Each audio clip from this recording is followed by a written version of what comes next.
Bonjour à tous. Bonjour. Bonjour à toutes et à tous. On va attendre quelques minutes que tout le monde se connecte. Oui. On attendait un peu plus. D'ailleurs, dans la barre des commentaires, vous pouvez mettre si vous nous entendez bien.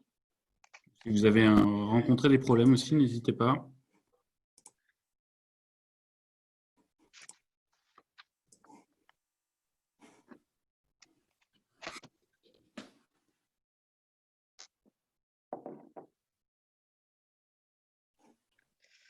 Top. Merci tout le monde pour vos retours.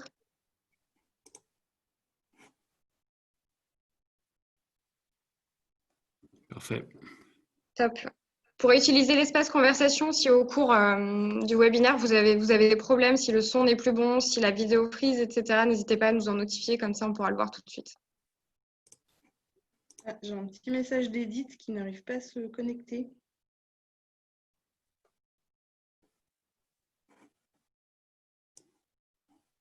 Bonjour à tous. Hop. On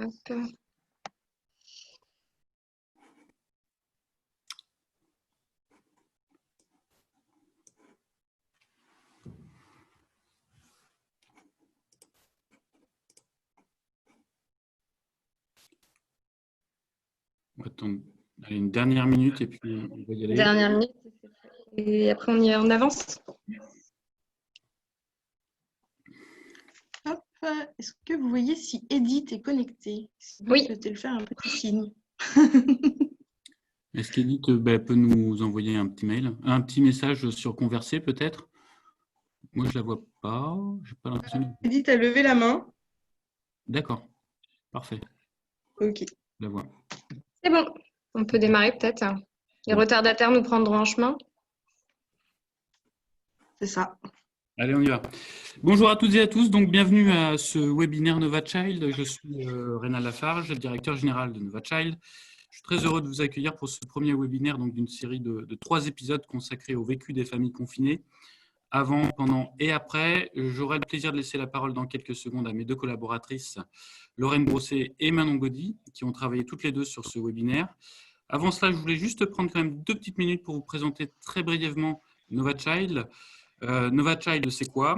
C'est un cluster, un réseau d'acteurs unique en Europe, constitué d'entreprises, de centres de recherche et d'écoles, unis autour de l'innovation pour le bien-être de l'enfant et de sa famille. Cela représente aujourd'hui environ 70 adhérents. Nous sommes une petite équipe de 6 personnes basée à Cholet, en Pays de la Loire, donc tout près d'Angers et de Nantes, et à 1 heure de train, en train de Paris pour ceux qui sont à Paris, voire Lille. Nous sommes une association de loi 1901 avec un conseil d'administration, un bureau présidé par David Soulard, le directeur général donc des meubles Gauthier. Je vous laisse découvrir aussi les autres membres de notre bureau, représentés par des dirigeants d'entreprises adhérentes historiques à Nova Child. Je pense au groupe Peram, à Fleury-Michon, au groupe Bigard avec Charal, au groupe Salmon Arc-en-Ciel. Je remercie d'ailleurs l'un des membres de ce bureau, Guy Lepel-Cointet, qui est le directeur marketing du groupe Bigard, d'avoir accepté de témoigner sur la partie alimentation. On le verra tout à l'heure. Voici pour l'heure un aperçu aussi de nos adhérents. Ce qu'il faut retenir, c'est cette diversité qui fait la richesse de notre réseau. Diversité en termes de taille d'entreprise, puisque nous avons aussi bien des grands groupes que des startups, voire des porteurs de projets. Diversité également en termes de secteur d'activité, puisque nos entreprises adhérentes peuvent aussi bien évoluer dans la puériculture, l'alimentation, la mode, le jouet, le sport, le service, etc., etc. Et puis diversité aussi en termes de localisation de nos adhérents, puisqu'aujourd'hui nous rayonnons sur tout le territoire national. Alors, qu'est-ce que nous proposons à nos adhérents? Eh bien, notre offre de service repose sur 3 pôles, avec évidemment au centre de notre cœur de métier, donc l'innovation. Premier pôle, c'est l'Observatoire, dont la mission en fait est de vous aider à mieux comprendre le marché dans lequel vous évoluez, notamment à partir d'un travail de veille internationale quotidienne, dont nos adhérents s'alimentent grâce à notre bulletin d'information qu'ils reçoivent quasiment tous les matins dans leur boîte mail. L'Observatoire, ce sont aussi des événements réguliers, des sessions d'observatoire, des colloques, qui décryptent donc les tendances, les problématiques du marché dans lequel vous évoluez, avec des regards d'experts, de chercheurs et d'industriels que nous croisons. Deuxième pôle, c'est le Living Lab, qui a pour objectif donc, de remettre l'usager au cœur du processus d'innovation de nos adhérents. Et pour ça, nous leur permettons d'accéder à cet usager afin de tester leurs nouveaux produits, leurs nouveaux concepts, leurs nouveaux marchés, de le questionner également pour mieux le connaître. Le Living Lab, ce sont près d'une cinquantaine d'études par an, exclusivement réservées à nos adhérents. Et c'est aussi un panel propriétaire mutualisé, innovant, constitué de près de 3000 familles. Enfin, l'animation, troisième donc, pôle, c'est l'animation du réseau. L'animation du réseau, c'est primordial. Nous faisons en sorte de multiplier les points de rencontre, les temps de réflexion commune, les partages d'expériences à travers des petits déjeuners, des visites d'entreprise, des missions à l'étranger, des dîners networking, et évidemment aussi des groupes de travail sur des problématiques communes. Actuellement, 6 groupes de travail mobilisent nos adhérents, notamment sur la qualité perçue, la blockchain, les communautés et d'autres. Pour conclure, j'ai envie de dire, il faut juste que vous reteniez une chose. Vous avez une problématique qui touche l'enfant. L'enfant et ou sa famille, eh bien, ayez le réflexe NovaChild. Nous mobiliserons notre réseau pour vous y aider à y répondre et à avancer pour innover au service du bien-être de l'enfant et de sa famille. On va passer maintenant dans le vif du sujet. Juste un petit rappel, donc ce webinaire est enregistré. Vous aurez la possibilité de le revisionner si vous êtes intéressé. Évidemment, c'est un moment qui, vous l'aurez compris, se veut interactif. Donc, n'hésitez pas à poser vos questions en cliquant sur le petit onglet questions-réponses. Lorraine et Manon tenteront d'y répondre, en tout cas un maximum de questions, ainsi que nos deux invités que je remercie de nouveau, donc Théo Vialard, chargé d'études marketing pour MAPED, et puis Guy Lepel-Cointet, directeur marketing communication du groupe Bigard et de Charal. Voilà. Il y a donc déjà plus de 2 mois, le mardi 17 mars exactement, la France rentrait donc dans une période dite de confinement de la population, une mesure sanitaire inédite, visant à réduire donc la propagation de la pandémie Covid-19, qui va être suivie donc d'une crise sans précédent sanitaire, sociale et économique. Alors, comment cette période, qui va quand même durer près de 2 mois, a été vécue par les familles? Quels ont été les nouveaux comportements de consommation, d'éducation, d'alimentation, d'achat au sein de ces familles? Qu'est-ce qu'il va en rester dans les semaines et les mois à venir?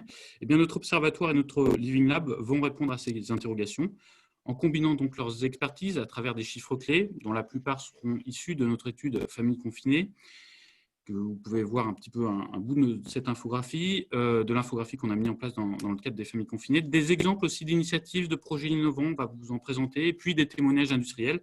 Nous ferons le focus aujourd'hui sur 2 thématiques que sont l'éducation savoir et l'alimentation, afin de faire émerger en fait des leviers de développement qui vous permettront, en tout cas je l'espère, de mieux appréhender les mois qui viennent. Lorraine, Manon, à vous.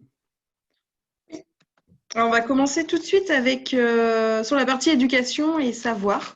Donc, fin mars, une majorité d'écoles à travers le monde est fermée à cause de la pandémie. Des millions de familles doivent s'organiser pour la garde d'enfants et pour faire l'école à la maison. Les enseignants n'ont que quelques jours pour réinventer leur manière d'enseigner, alors que certains pays laissent les écoles s'organiser avec les outils déjà à disposition. D'autres, comme la France, mettent en place des plateformes, des solutions communes à toutes les écoles du pays. Autre différence notable, alors qu'ici les enseignants ont continué le programme scolaire, des pays comme l'Autriche ou la Belgique ont fait le choix d'interdire d'aborder de nouvelles notions pour éviter les inégalités entre les élèves. Donc, comment s'est organisée cette continuité pédagogique? C'est ce qu'on va voir maintenant. C'est vrai qu'en fait, dès le lundi qui a suivi donc, cette annonce du confinement, on a vu de nombreuses solutions apparaître, que ce soit des innovations ou en tout cas une mise en avant de solutions qui existaient déjà au niveau de l'éducation. Il y a eu en fait un véritable élan solidaire qu'on a pu noter, que ce soit de la part des acteurs du secteur scolaire ou de plus petites structures de l'EdTech, on reviendra plus avant dessus, ou d'entreprises qui en fait sont spécialisées sur ce secteur ou qui ne le sont pas. Ça a été le cas notamment de Microsoft, dont on parlera un petit peu plus tard. Pour vous donner des exemples d'initiatives qui ont été mises en place durant le confinement, vous le voyez actuellement, le CNED a proposé le service Ma classe à la maison sur les 3 types d'écoles, c'est-à-dire école, collège, lycée, sur les 3 niveaux.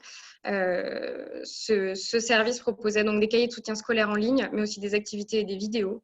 Les éditeurs scolaires se sont aussi beaucoup mobilisés durant ce confinement, puisque tous les éditeurs scolaires à peu près ont rendu accessibles les manuels numériques à tous les élèves.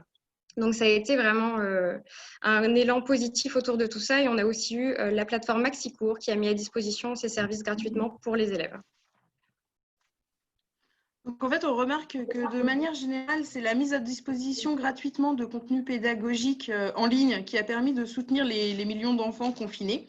On peut aussi voir de nombreuses initiatives dans la presse, notamment par Playback, Bayard ou PGA Média, par exemple.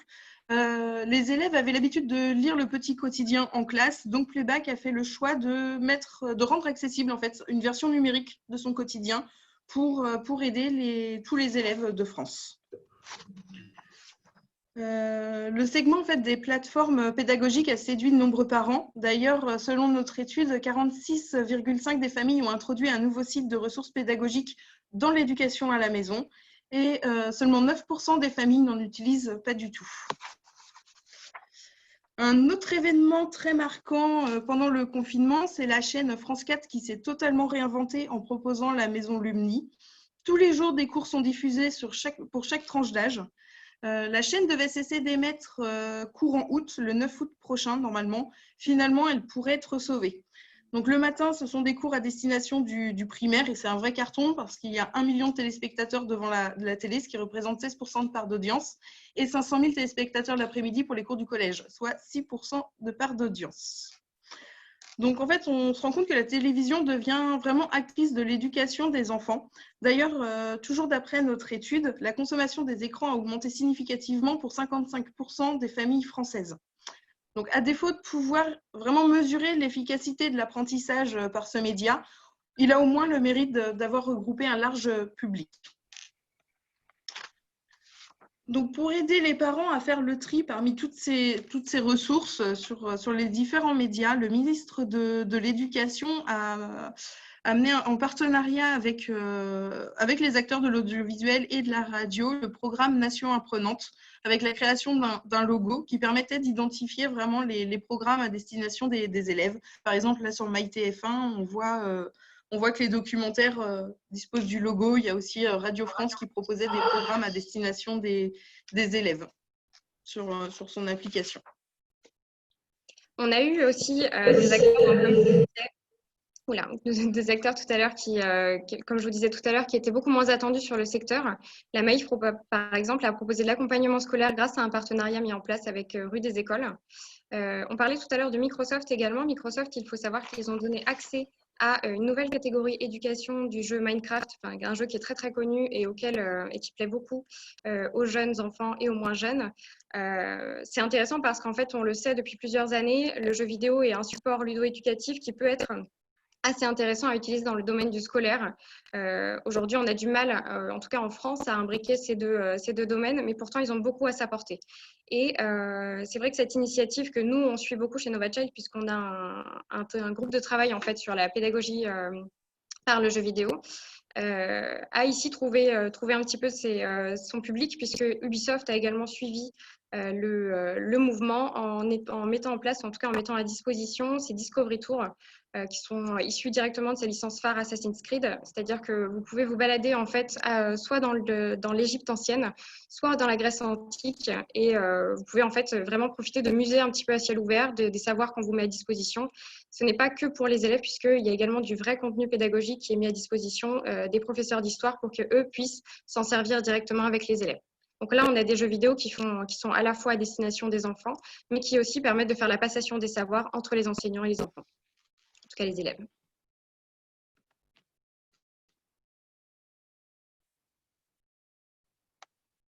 Donc voilà, on a eu donc un ensemble de ressources qui a été mis en place durant ce confinement, que ce soit des classes virtuelles, de la création de ressources, des jeux éducatifs ou encore des espaces de travail collaboratifs.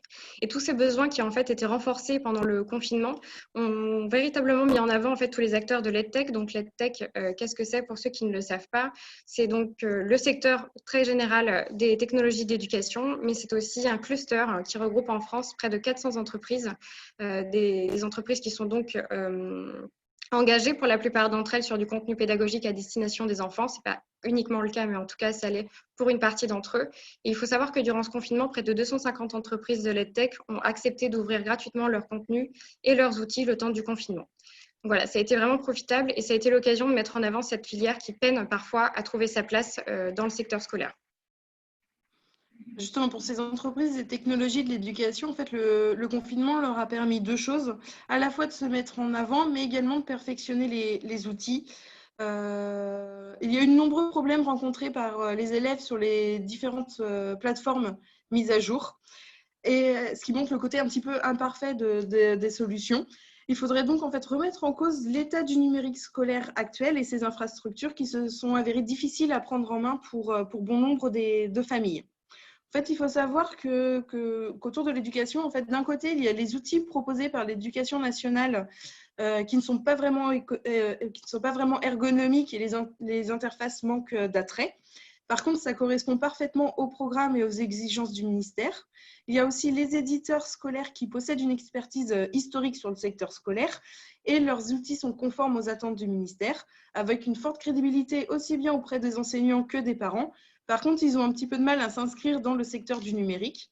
Et enfin, il y a les solutions proposées par les techs qui sont ergonomiques, qui sont ludiques, mais qui ne répondent pas toujours aux exigences pédagogiques du ministère et qui sont plus difficiles, parce que ces exigences sont plus difficiles en fait à saisir pour ces nouveaux acteurs. Donc en fait, il y a un vrai enjeu et un réel besoin de travailler main dans la main pour ces trois acteurs. Donc il y a un travail qui reste là-dessus. Les acteurs de l'EdTech d'ailleurs souhaiteraient que vraiment le numérique dans l'éducation soit une vraie stratégie nationale, et on note de ce côté-là un vrai problème du côté des enseignants qui ont besoin de formation à ces solutions, qui manquent un petit peu d'accompagnement là-dessus. Les enseignants ont besoin d'être accompagnés là-dedans. En petite comparaison, pour vous donner un chiffre indicatif, en France, l'EdTech pèse 90 millions d'euros. Ça paraît beaucoup, mais en fait, c'est peu par rapport aux autres pays, puisque c'est 10 fois moins qu'en Angleterre ou aux États-Unis. En France, on a énormément de freins qui viennent mener tout ça, et après, on ne va pas plus développer là-dessus. Mais c'est vrai que c'est un vrai besoin, en fait, qu'on n'est pas vraiment au point sur les solutions de l'éducation numérique, et que le confinement, en fait, a été vraiment l'occasion idéale de bousculer tous les modèles du secteur scolaire. Et en s'appuyant davantage sur la collaboration entre l'EdTech, le ministère, les entreprises du secteur scolaire. Et c'est vrai que chacun de ces secteurs possède, comme l'a dit Lorraine, ses forces et ses faiblesses, et qu'on a vraiment un besoin d'accompagner un petit peu tous ces acteurs, qu'ils puissent travailler ensemble mieux qu'ils ne le font déjà, pour pouvoir répondre un petit peu même pour pouvoir répondre complètement à la demande qui s'est créée durant ce confinement, puisqu'on l'a vu, le numérique finalement qu'on ne prenait pas vraiment en compte a besoin, en tout cas est venu pallier les manques qui ont été identifiés durant le confinement, puisque l'école n'était plus accessible pendant ce temps-là. On le voit sur la slide que vous avez sous les yeux. C'est d'autant plus important d'investir ce marché que 66,4% des familles de notre étude souhaitent s'impliquer davantage dans les apprentissages scolaires de leurs enfants. Donc, ça veut dire qu'il nous faudrait des plateformes qui ne sont pas forcément qu'à destination des enseignants, mais aussi à destination des parents. Et donc, qu'elles soient le plus faciles à prendre en main possible et qu'elles correspondent le mieux possible aux critères pédagogiques dont ont besoin les enfants pour s'accompagner dans leurs apprentissages scolaires. Donc maintenant qu'on a vu un peu toutes les solutions qui existaient, on va s'intéresser plus particulièrement à la continuité pédagogique aux familles. Sa mise en place a été difficile. Surtout les premières semaines, il y avait de nombreux témoignages de parents qui se sentaient dépassés. Ils devaient jongler entre télétravail, entre école à la maison, les tâches ménagères, etc. Il y avait vraiment une vraie pression mise sur eux, surtout que maintenant, c'était sur eux que reposait en fait la réussite de leurs enfants. Début avril, le ministre de l'économie annonçait que 4% des élèves étaient en décrochage scolaire. Il s'agit en vérité du pourcentage d'enfants dont les enseignants n'avaient aucune nouvelle. Selon une enquête réalisée au sein du collège-lycée Victor Duruy, c'est un collège-lycée public à Paris, ils seraient bien plus nombreux. D'après les parents interrogés, donc ils étaient interrogés juste avant les vacances de Pâques, début avril, ils seraient un tiers à avoir complètement perdu pied, après seulement 15 jours de fermeture de l'établissement. Et seulement 80% des élèves ont assisté chaque jour aux classes virtuelles. De plus, on se rend compte qu'il y avait de nombreux problèmes d'équipement informatique au sein des familles. Par exemple, ils étaient 30% des élèves à ne pas pouvoir faire d'impression. Il y avait aussi beaucoup de familles qui avaient un PC à devoir se partager entre les différents enfants, entre aussi les parents qui devaient faire du télétravail, etc. Donc, il y a vraiment eu un problème avec l'équipement. Et dans cette enquête, certains parents mettent aussi en évidence des problèmes avec certains enseignants qui s'étaient moins engagés, moins impliqués que d'autres. Donc, on reviendra aussi sur l'importance de l'implication des enseignants un peu plus tard. C'est vrai que, comme le disait Lorraine, on a vu dans nos familles, dès le départ, en tout cas au moment des premières semaines, un vrai mouvement de panique chez les parents qui se sont retrouvés à devoir gérer l'école à la maison, le télétravail, et puis tout ce qui concernait évidemment les réalités propres au confinement. Et c'est vrai qu'en fait, après quelques semaines, on a vu des messages beaucoup plus nuancés apparaître, et ça a été notamment dû à l'apparition dans les médias des professeurs et des psychologues qui ont pris la parole pour énormément déculpabiliser la sphère parentale, pour leur dire que ce n'était pas si grave, que tout l'avenir en tout cas de leurs enfants ne portait pas que sur leur performance, on va dire, durant ce confinement. Et ça a permis aux parents un petit peu vraiment de se déculpabiliser, de décompresser un petit peu par rapport à cette situation, et on a vu des messages apparaître plutôt dans le sens de on fait ce qu'on peut avec ce qu'on a, et c'est déjà pas mal. Et c'est vrai que c'était déjà pas mal. Et c'est vrai que notre étude Famille confinée a montré en fait que 83,7% des parents avaient bien, pour 87,3% pardon, des familles qu'on avait interrogées avaient bien vécu, voire même très bien vécu, cette école à la maison. Donc on a assez peu de parents finalement qui ont rencontré des difficultés, et parmi ceux qui ont rencontré des difficultés, vous le voyez, pour 91,2% d'entre eux, l'un des problèmes majeurs soulevés, c'était le problème de concentration des enfants, et pour 66%, manque d'écoute de leur part. Mais on a quand même globalement, ce qu'il faut retenir, c'est que l'école à la maison a été quand même plutôt bien perçue, et c'est plutôt bien déroulé. Donc maintenant, si on regarde un petit peu qui a fait l'école à la maison, on se rend compte que c'est en majorité les mamans, pour 65,2% des parents enseignants. On remarque également que les papas sont plus présents pour l'école à la maison des élèves en maternelle que pour ceux du collège-lycée. En revanche, on remarque que plus les enfants sont âgés, plus l'école à la maison sera partagée entre les deux parents. On peut supposer, entre autres, que les cours se complexifient et que l'enfant va aller plus naturellement vers un parent ou l'autre en fonction de la matière dans laquelle il a besoin d'aide.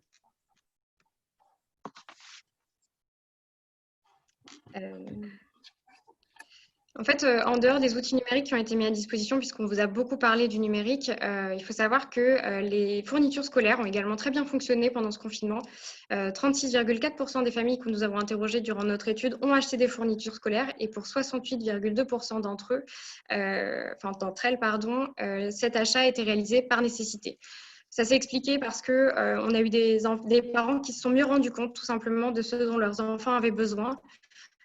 C'est vrai qu'avoir son enfant chez soi, c'est plus simple pour se rendre compte de ce qu'il manque dans sa trousse, ou de ce dont il a besoin tout simplement. Et puis, il y avait aussi beaucoup d'enfants qui avaient tout simplement laissé leur fourniture à l'école, et il a fallu les remplacer pour pouvoir faire l'école à la maison. Sur ces achats de fournitures, 54,9% d'entre eux ont été réalisés en GMS et 42,1% sur Internet. On voit ici que l'achat en GMS a été largement contrebalancé par Internet, et de toute façon, ce confinement a été, je pense que vous le savez tous, l'occasion pour le e-commerce d'exploser. Ça a été aussi le cas sur ces fournitures scolaires, mais Théo nous en dira peut-être un peu plus là-dessus. Notons également qu'il y a eu un emballement véritable pour les cahiers de vacances. On le voit, on n'a plus eu sur le site Rakuten a dénombré un nombre de ventes qui a augmenté de 1200% par rapport à la même période de l'année dernière, qui ont été donc achetés en ligne. C'est intéressant, pourquoi ? Parce que le cahier de vacances, c'est un achat qui, d'ordinaire, se fait plutôt en GMS, dans les grandes surfaces, en hypermarché, etc. Là, on voit que vraiment sur Internet, les achats sur Internet ont énormément augmenté. Alors pourquoi ? Tout simplement à cause du confinement, parce que sûrement les parents avaient moins envie de se rendre en magasin. Mais ce qui va être important à noter ici, c'est que l'achat de cahiers scolaires, de cahiers de vacances se fait généralement un petit peu plus tard sur la saison.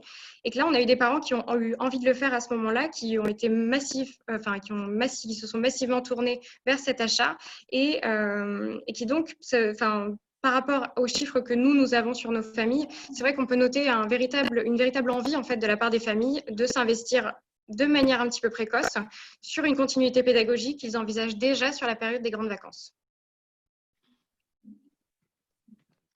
Mais grâce au confinement, il y a quand même eu de nombreux bienfaits. Les parents ont passé plus de temps avec les enfants, et ça a permis aussi aux parents de redécouvrir leurs enfants et aussi de se remettre en question sur les choix qu'ils ont pu faire en termes d'éducation. Par exemple, il y a le témoignage d'une famille qui avait fait le choix d'un collège strict pour leur enfant, pour lui offrir les meilleures chances pour son avenir. Sauf qu'un dimanche soir à 22h30, quand ils ont vu leur enfant toujours en train de travailler sur ses devoirs scolaires, ils se sont dit que c'était juste insoutenable, la pression qu'on mettait sur lui. Et ils envisagent de le changer d'école et de choisir une école qui répondrait un petit peu plus à son rythme et à ses choix. Autre bienfait du confinement qui a été repéré par l'enseignant-chercheur Pascal Hague, qui a mené une enquête auprès de différents élèves. Les élèves, en fait, ont dû apprendre à travailler en autonomie et ont ainsi gagné confiance en eux. Des élèves affirment se sentir désormais prêts pour la 6e. C'est quand même un cap important et souvent stressant. Mais en fait, grâce à l'autonomie acquise pendant le confinement, ça leur a fait vraiment prendre conscience en fait, qu'ils étaient prêts et qu'ils pouvaient le faire. Alors, j'aime bien cette phrase d'un article du Figaro. Sortir du cadre scolaire, c'est aussi laisser certains enfants aller vers où leur curiosité les porte. Donc, en fait, avant le confinement, beaucoup d'enfants étaient sursollicités. Ils allaient à l'école 5 jours par semaine. Ils avaient des activités sportives ou artistiques le mercredi après-midi, des activités familiales le week-end. Finalement, ils n'avaient jamais de temps pour se poser et de choisir eux-mêmes leurs activités ou ne serait-ce que s'ennuyer. Donc, vu que toutes les sorties sont devenues impossibles, en fait, les enfants ont plus de temps pour eux. Et certains se sont donc découvert une passion pour la cuisine, d'autres ont exploré le jardin, la faune et la flore du jardin, d'autres se sont lancés dans la décoration d'intérieur de leur chambre. C'est autant d'activités qui leur a permis qui a permis le développement personnel. Mais quand on fait de la cuisine, on fait des maths. Qui sait, celui qui a exploré son jardin, c'est peut-être découvert une passion pour la SVT et deviendra un futur biologiste. En fait, on a vraiment laissé l'enfant découvrir qui il était pendant ce confinement. Autre fait quand même important à noter, toujours de l'enquête menée par Pascal Hague, 70% des élèves souhaitent retourner à l'école. Il y en a 30% qui souhaitent continuer au moins une partie des cours à distance, mais 70%, ça montre vraiment que les enfants veulent se retrouver, veulent retrouver le chemin de l'école. Tout à l'heure, on parlait de l'implication des professeurs. Certains parents avaient reproché aux professeurs de ne pas suffisamment s'impliquer. En fait, il y a vraiment eu deux cas de figure. Il y avait les professeurs qui se contentaient, en quelque sorte, de donner les leçons et les devoirs avec des plateformes collaboratives type Pronote, etc. Et là, les enfants se sont vraiment sentis délaissés, abandonnés. Par contre, d'autres ont vraiment apprécié que leurs profs cherchent des solutions plus innovantes, plus ludiques, avec des vidéos, soit disponibles aussi par téléphone. Et eux se sont vraiment sentis soutenus par leurs professeurs et on voit une évolution dans la relation enseignant-élève. Jusque-là, l'enseignant, même de la part des enseignants, ça a changé. Ils ont pu aussi découvrir leurs élèves un peu différemment, en voyant aussi l'envers du décor, en les voyant au sein de leur famille, voir comment c'était chez eux. C'était beaucoup plus facile finalement que quand on a les 30 élèves en face de nous. Donc, voilà. Quelques points à retenir pour la suite vis-à-vis de tout ce qu'on vient de vous dire. Déjà, l'EdTech, évidemment, c'est un véritable enjeu pour l'avenir. On l'a vu pendant ce confinement. Il y a encore un besoin, il y a encore des choses à identifier, des axes en tout cas de progression qui ont été mis en valeur par cette situation de confinement. On a des professeurs qui ont envie d'avoir plus d'outils à leur disposition, mais des outils qu'ils puissent facilement prendre en main, puisque là, ça a été un petit peu l'occasion, évidemment, de servir de choses qui étaient mises en place, mais ça a aussi révélé des manques. Après, il n'y a pas eu que des exemples de plateformes qui n'ont pas marché, je vous rassure. Les familles ont par exemple cité Sesamat et Learn & Go comme plateformes qu'ils ont trouvées agréables à utiliser. Voilà, on a eu, et Lorraine en a un petit peu parlé quand même, aussi une mise en lumière, on le savait déjà, mais en tout cas une vraie mise en avant des problèmes et des inégalités qui existent autour de l'accès aux outils numériques. C'est pour ça que, par exemple, le ministre de l'Éducation, Jean-Michel Blanquer, a annoncé début avril qu'il y aurait des états généraux du numérique éducatif pour la rentrée 2020-2021, tout simplement parce qu'il faut résoudre ces problèmes. On s'en est rendu compte, ça a été en tout cas une vraie problématique énoncée durant le confinement. Il faut savoir qu'en France, on est un des premiers pays en fait, où la fracture numérique se fait ressentir. L'accès au numérique est très complexe, que ce soit pour pouvoir accéder à des structures qui permettent d'avoir un réseau suffisant chez soi, donc à des à des infrastructures externes à la maison, ou à un équipement tout simplement interne, puisque dans les foyers, il n'est pas toujours évident d'un point de vue économique, tout simplement, que les foyers aient accès tous de la même manière à différents supports. Autre point à retenir, on a vu qu'il y avait eu de nombreux bienfaits au confinement et notamment l'ennui chez l'enfant. Et finalement, on se demande si l'école de demain ne devrait pas suivre le rythme de l'enfant.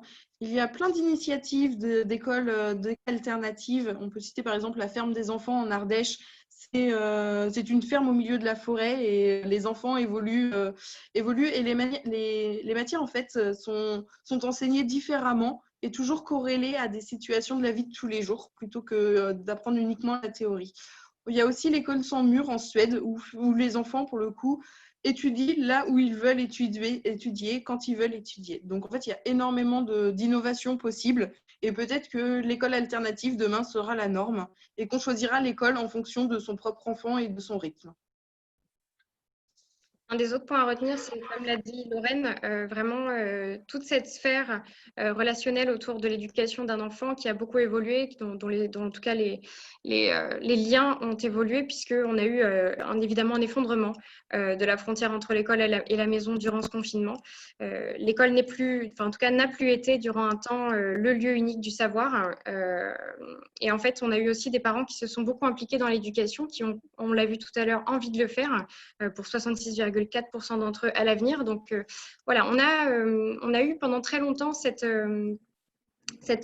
culture un petit peu de l'enseignant à l'école, le parent à la maison, et chacun est un petit peu chez soi et l'enfant fait un petit peu tout seul la passerelle entre les deux.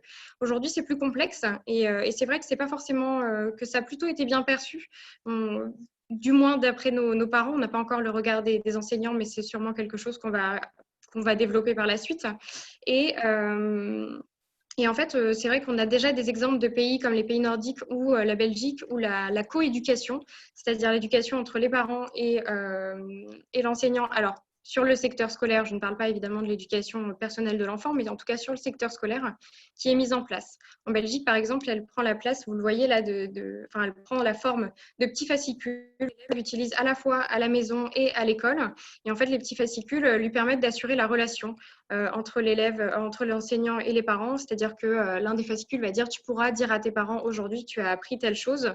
Et là, en fait, ça permet aux parents et aux enseignants de pouvoir travailler vraiment main dans la main et non plus chacun d'un côté, et de pouvoir en fait mettre tout en œuvre pour que l'élève puisse avoir une vraie continuité pédagogique au sein du foyer. Enfin, en tout cas, au sein du foyer et de l'école. Et dernier point à retenir, on a quand même vu toutes les innovations, toutes les bonnes initiatives arriver de toutes parts, même de secteurs totalement inattendus, comme on a cité la Maïf, on a cité aussi les entreprises du jeu vidéo. Et finalement, est-ce que l'éducation n'est pas l'affaire de tous et que chacun pourrait jouer un rôle dans l'éducation des élèves? Est-ce qu'il ne faudrait pas aller vers un décloisonnement des compétences et que chacun apporte ses compétences, justement, sa pierre à l'édifice pour l'éducation de tous les enfants? Voilà. Merci Lorraine, merci Manon pour la présentation de cette première partie. Avant de passer aux questions-réponses, en tout cas d'y répondre, on va écouter notre premier témoignage, donc Théo Vialard. Encore merci d'être parmi nous ce matin. Vous êtes chargé d'études de marketing chez un acteur très connu du monde de l'éducation, puisque c'est MAPED, qui a rejoint NovaChild donc en ce début d'année. Une petite réaction peut-être par rapport à ce que vous avez entendu, et puis un éclairage, je crois, vous avez prévu de nous faire un petit éclairage sur l'impact de cette crise sur votre secteur d'activité. On vous écoute, Théo. Bonjour à tous. Merci Rénal, Lorraine et Manon pour l'étude. C'était très intéressant. On se réjouit du coup d'avoir rejoint NovaChild. Par rapport à ce qui s'est dit, c'est globalement des tendances que nous, on a pu observer. La seule réaction que j'aurais, c'est sur la vente en ligne. Je reparlerai tout à l'heure, qui s'est développé, mais qui n'a pas forcément pu compenser tous les volumes sur tous les... Et loin de là d'ailleurs, sur toutes les catégories, j'en reparlerai. Et sur l'EdTech, une seule réaction, c'est qu'effectivement, 90 millions, c'est peu par rapport à d'autres pays, par rapport à d'autres catégories de produits de vente conso. Sur le marché de l'éducation, par rapport à quoi on le compare, c'est pas forcément si petit que ça. Mais effectivement, je pense que c'est amené à se développer, j'en reparlerai aussi. Alors, comment donner les nouveaux adhérents avec ma page de NovaChild? Donc, je sais pas si, je pense pas que tout le monde nous connaisse, donc je vais peut-être présenter ma page très rapidement. Donc, on est une société familiale dirigée par la famille Lacroix qui a un peu plus de 70 ans. On est basé à Annecy, on a beaucoup de filiales à l'étranger, puis des agents commerciaux dans d'autres pays où on n'est pas présent sous forme de filiales. Ça nous permet de vendre dans 125 pays. On a la particularité, en fait, nous, d'intégrer la majeure partie de notre production, ce qui n'est pas forcément le cas de certains de nos concurrents qui vont plus sous-traiter. Donc, ça nous permet de maîtriser un peu plus la chaîne et la qualité. Et on mise beaucoup sur l'innovation, surtout fonctionnelle, et donc ça nous a permis sur différents produits d'être un peu précurseurs par rapport au marché. Donc, je pense que vous nous connaissez probablement selon vos générations pour nos ciseaux, nos compas ou des produits un peu plus emblématiques comme la gomme rose et bleue ou la règle Twist and Flex pour ceux qui sont parents en ce moment. Effectivement, donc nous, on était au départ beaucoup sur les produits de bureau et surtout les produits scolaires. Donc, suivant les catégories et les pays, on est assez souvent leader. On fait aussi beaucoup de coloriage, donc tout ça, représente de produits de coloriage, donc tout ça, ça représente notre core business. Depuis quelques années, on est quand même diversifié aussi sur les loisirs créatifs avec la marque Maped Créative. Également sur les contenants alimentaires nomades pour accompagner les gens, les gens au bureau et à l'école en dehors sur leur temps plus de pause et de repas avec Maped Pique-Nique. Donc aujourd'hui, dans le cadre de ce webinaire, l'idée c'était de parler un petit peu de l'impact du confinement et du coronavirus plus généralement sur les produits scolaires et les loisirs créatifs. Donc je vais en parler en France et à l'étranger. Je vais essayer de vous présenter comment on l'a vécu nous sur toute la période pendant le confinement. Qu'est-ce qu'on en attend à court terme? Alors sur l'évolution de la consommation, notamment la rentrée scolaire, et puis un petit peu des tendances de long terme qui pourraient se dégager. Alors, en France, donc le sujet de l'éducation à la maison, je trouve qu'il est assez bien traité dans l'étude. Nous, notre principale observation, si je dois insister sur un point, c'est la difficulté qu'ont eu certains parents, c'est des retours qu'on a pu avoir, à combiner éducation et puis les différentes tâches qu'ils ont pu avoir, notamment le travail ou le télétravail. Alors, sinon, au niveau business, la principale observation qu'on peut faire, c'est le fait que les circuits spécialisés, par exemple Cultura, les chaînes de papeterie, toute la distribution non alimentaire était fermée, donc là, les volumes ont été réduits à zéro en fait, dans ces circuits-là. Malgré tout, la grande distribution alimentaire, Carrefour, Auchan, etc., a très bien fonctionné pour nous. Un petit peu plus les supermarchés que les hypermarchés, peut-être parce qu'ils étaient plus éloignés de chez les gens, peut-être parce que les gens avaient un peu peur du brassage. En tout cas, on a eu d'assez bons chiffres là-dedans qui permettent à peu près de compenser ce qu'on a perdu dans les circuits spécialisés qui étaient fermés.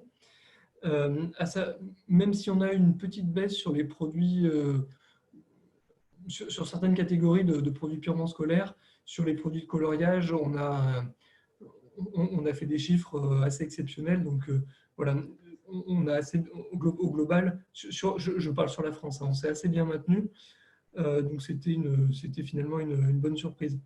Après, pour faire le point donc, sur les chiffres France, il faudra attendre la rentrée scolaire parce que c'est pendant la rentrée scolaire que se fait la principale partie du volume du produit scolaire et du produit de coloriage. J'en reparlerai plus tard, mais on s'attend à une rentrée assez normale pour la France. Alors, il faut savoir que vendre de la papeterie ou des produits scolaires en grande surface alimentaire, c'est plutôt une exception française. À l'international, on va plutôt vendre dans des circuits spécialisés. Et donc là, les ventes ont été très fortement pénalisées. parce que tout simplement les magasins étaient fermés. Donc il faudra voir comment ça va repartir. J'en reparle aussi tout à l'heure, mais en fonction des pays, on n'est pas toujours très optimiste. Du coup, concernant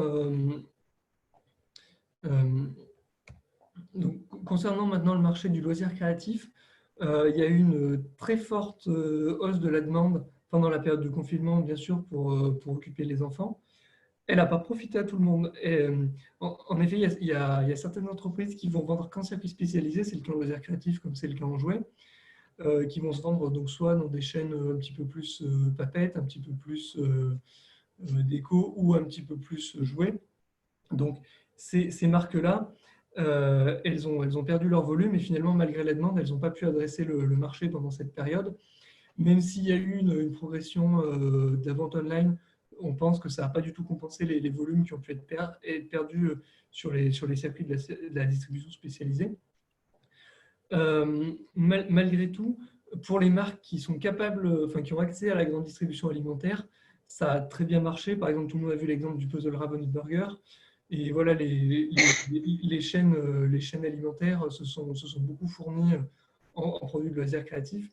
Et pour des marques comme nous, par exemple, ça a été assez profitable. Mais du coup, c'est vrai que pour des marques un peu plus, pour des marques à distribution un peu plus confidentielle, qui auraient pu profiter de la hausse de consommation par foyer pour placer des produits un peu plus niches sur une cible un peu plus large que d'habitude, ça n'a pas forcément été le cas. L'enseignement suivant, c'est que ça a été une grosse opportunité de communication pour les marques, le confinement, avec des tutos, des conseils un peu plus engageants que d'habitude pour créer une relation à la marque sur le thème « Comment occuper les enfants pendant le confinement ». Voilà, c'est assez classique, nous on a fait la même chose, finalement ça a assez bien marché. Pour nous, ça a été l'occasion de développer la visibilité de notre plateforme MappyWe, où on met des contenus à destination des familles. Je vous invite à la découvrir parce que c'est assez sympa, je place ce petit intermède publicitaire. Du coup, la dernière observation sur le loisir créatif, c'est qu'on a des consommateurs qui sont rentrés sur la catégorie, qui n'étaient pas forcément consommateurs d'habitude. A priori, c'est l'observation qu'on a eue, même s'il n'y a pas de panel consommateur. Donc maintenant, on va devoir chercher à savoir par quel produit est-ce qu'ils sont rentrés, qui ne sont peut-être pas forcément les mêmes produits d'entrée sur la catégorie que d'habitude, et voir comment est-ce qu'on va pouvoir, sur quel produit est-ce qu'ils vont se diriger maintenant. Donc la question pour le court terme sur le loisir créatif, c'est ces nouveaux consommateurs, comment est-ce qu'on va pouvoir continuer à les adresser et avec quel produit, et puis déjà, est-ce qu'ils vont vouloir rester. Alors, à court terme sur le scolaire, clairement, c'est la rentrée, c'est la grosse interrogation. Donc, on avait fait rajouter la question dans l'étude, on verra ce que ça... La réponse était plutôt non, on verra ce que ça donnera. Les parents n'avaient pas l'air de se sentir plus experts sur les produits. On verra pendant les courses de rentrée ce que ça donne. Alors, à l'international, on s'attend à une reprise assez faible sur tous les marchés émergents, avec des fortes baisses de volume dues à la baisse de l'activité économique globale, peut-être des réachats de produits qui auraient été faits sur le scolaire qui seront pas faits. En France, tout le secteur, y compris la distribution, s'attend à une rentrée quasiment normale, ce qui, du coup, compte tenu du contexte, sera une très bonne rentrée. Donc, on n'est pas trop inquiet. Malgré tout, si ça ne devait pas être le cas, il y aura un risque de surstock. Et ça peut être assez embêtant parce qu'on le voit des fois dans la papeterie, qui est un secteur qui a un turnover assez faible en rayon, surtout hors période de rentrée scolaire. Il arrive des fois qu'on trouve un produit qui traîne dans un linéaire d'une collection d'il y a plusieurs années. Et donc voilà, c'est un petit exemple qui est marrant, mais ça pourrait être, si on n'est pas une bonne rentrée, quelque chose qui se produirait. Malgré tout, pour la France, on n'est pas trop inquiet. Alors du coup, pour le long terme, la question sur les loisirs créatifs, c'était plutôt le fait que c'est un marché qui est plutôt porteur. Et donc, du coup, la question, c'est de voir est-ce que cette tendance va continuer à être soutenue grâce à la popularisation de la catégorie qui est pendant le confinement ou pas, et voir comment on peut l'entretenir. On va être très attentif à ça. Sur le long terme, pour le scolaire, il y a quelque chose auquel on va être extrêmement attentif, c'est l'évolution de la digitalisation et de l'EdTech. En effet, c'est vrai que c'est quelque chose qui est relativement à la traîne en France, comme vous l'avez dit. On l'a tous vu, je pense, dans le cadre de notre travail, nos emplois sont fortement digitalisés pendant le confinement pour la plupart d'entre nous. Et c'est aussi le cas pour l'éducation des enfants. Donc du coup, on attend de voir comment ça va se développer. Mais je pense que ça risque d'accélérer cette tendance et c'est quelque chose qui sera très à surveiller sur le secteur. Voilà. Écoutez, moi, c'est les principales observations que j'ai eues sur cette période de confinement et puis sur l'évolution que le coronavirus va pouvoir engendrer sur le secteur de la papeterie, du loisir créatif et de l'éducation du savoir plus généralement. Voilà, donc je ne sais pas si je vais remettre en mode question pour voir. Non, il n'y a pas de questions. S'il y en a, je suis à votre dispo. Je crois que c'était prévu sur le créneau. Tout à fait, oui. Alors, il y a Donc, pas de si vous avez des questions, n'hésitez pas. Il n'y a pas de question. Pour répondre déjà à Vincent, Oui. qui a posé sa question sur les taux d'équipement numérique, c'est des chiffres que je n'ai pas là tout de suite sous la main, mais qui en tout cas sont facilement trouvables. Donc, si ça vous intéresse de les avoir, on pourra vous les transmettre évidemment par la suite. Je vous confirme qu'on en a. Voilà. Sur le taux d'équipement des familles. Pas d'autres questions? S'il n'y a pas d'autres questions, on va passer directement à la deuxième partie, donc consacrée à l'alimentation. Lorraine, Manon, on vous écoute. Oui, merci donc, Théo encore. Hein. Oui, merci Théo. Merci. De rien, c'était avec plaisir. Donc, on va tout de suite passer à notre deuxième thématique qui porte sur l'alimentation. Donc, on va revenir sur quelques tendances phares qui ont émergé durant ce confinement et aussi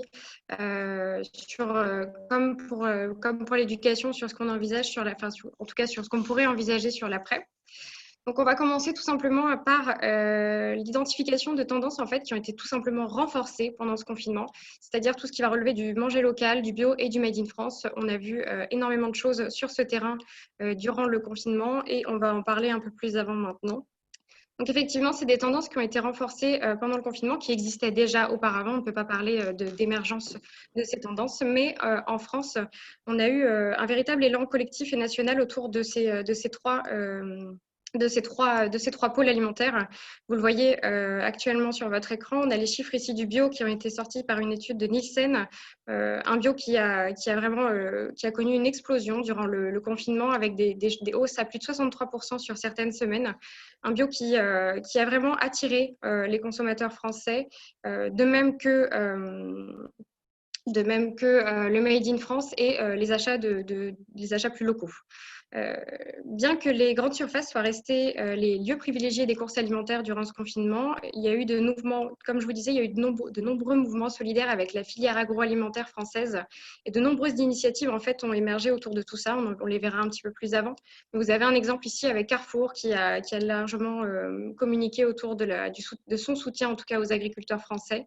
Et voilà, on peut parler un petit peu du vrac qui était également une tendance qu'on aurait pu retrouver éventuellement là-dedans, mais c'est vrai que durant ce confinement, il s'est fait un petit peu plus discret, tout simplement parce que l'hygiène, alors je ne dis pas que les acteurs du vrac ont eu du mal à maintenir l'hygiène, au contraire, ils ont largement communiqué sur le fait qu'on ne prenait pas vraiment de risques en achetant du vrac, mais les consommateurs ont eu, eux, un peu plus de mal à aller vers le vrac. Et du coup, en fait, on peut se demander si ces tendances vont perdurer dans le temps, si elles vont perdurer après le confinement. Et pour comprendre ces tendances-là, en fait, il faut regarder aussi les raisons de ces achats. Par exemple, de nombreux distributeurs ont rencontré des problèmes d'approvisionnement, notamment sur des produits assez basiques. Donc, en fait, les consommateurs se sont aussi naturellement retournés vers des alternatives bio. Selon notre étude, un Français sur deux s'est tourné aussi vers les petits commerces de proximité pendant le confinement. Deux raisons à ça, c'est aussi le côté pratique parce qu'il fallait limiter les déplacements, donc on allait au plus près. Et c'est aussi parce que les petits commerces étaient moins fréquentés, donc il y avait moins de risques d'être confrontés au virus. On peut noter aussi pour le commerce de proximité la fermeture des marchés. Donc en fait, les agriculteurs, les producteurs ont dû réagir, ont dû trouver des solutions. Et beaucoup de producteurs en fait ont ouvert leur ferme, ce qui leur a permis de capter une partie du public qu'ils touchaient différemment avant le confinement.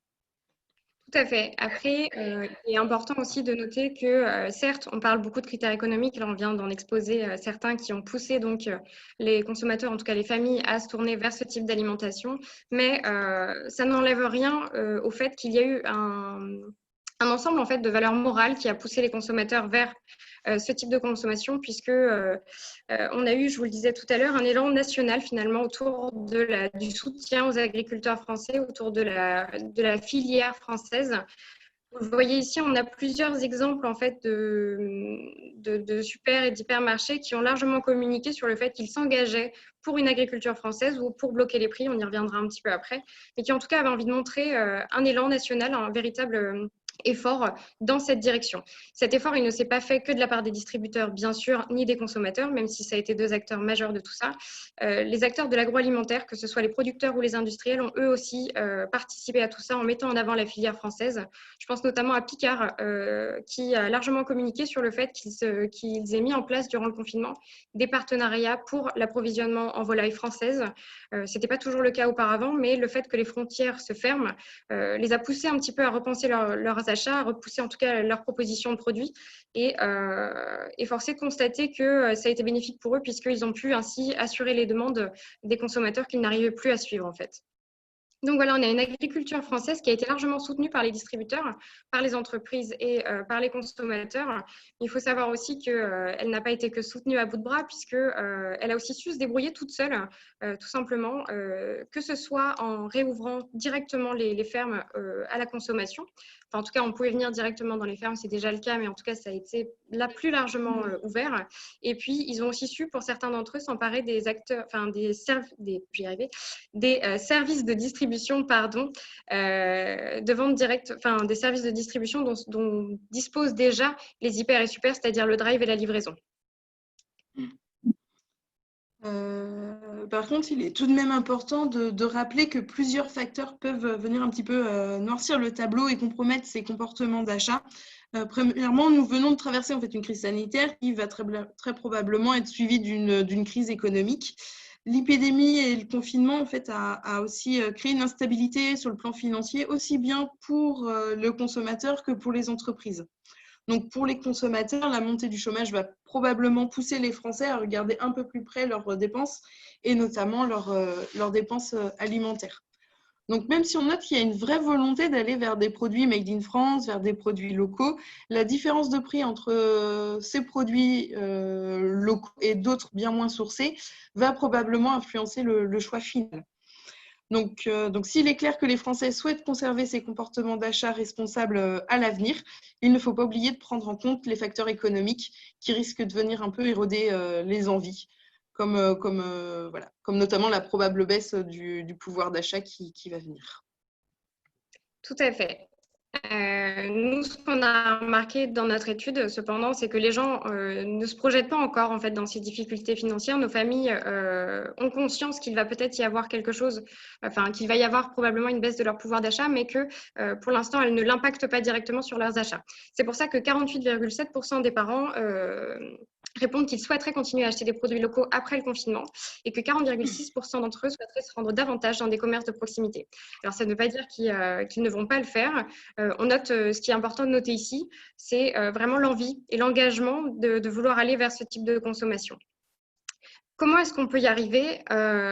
Tout simplement, on va avoir, je pense, un vrai besoin de la part des consommateurs d'être aiguillés vers leurs achats, que ce soit par une meilleure transparence ou en tout cas une plus grande transparence de la blockchain, c'est-à-dire d'avoir une meilleure visibilité en magasin de ce qui est français ou pas, de ce qui est local ou pas. C'est déjà des initiatives qui sont prises, bien sûr, mais qui ont besoin d'être renforcées. C'est-à-dire qu'aujourd'hui, on va avoir un consommateur qui sera très sensible à la communication, comme il l'a été durant le confinement, en ayant l'impression de participer à un effort national dans ses achats, en achetant du local, du bio ou du made in France. Et il a eu l'impression en fait de faire partie d'un tout. Et c'est cet engagement qui est intéressant, puisqu'on peut presque parler d'achat militant dans le cadre du confinement. Alors évidemment, le confinement ne dure pas pour toujours, heureusement, mais la communication autour de tout ça va être importante. Et je veux dire par là que c'était important de créer cette émulation collective, d'avoir l'idée d'un effort commun pour aider une filiale qui en avait besoin et qui en aura toujours besoin de toute façon après. Mais on le voit, en fait, c'est des messages comme ça qui arrivent à mobiliser le consommateur autour de ce type de consommation. Après, il faut garder quelque chose en tête, c'est que quand on parle d'achat local, il faut savoir que l'achat local ne veut pas dire la même chose dans l'esprit d'un consommateur par rapport à la réalité.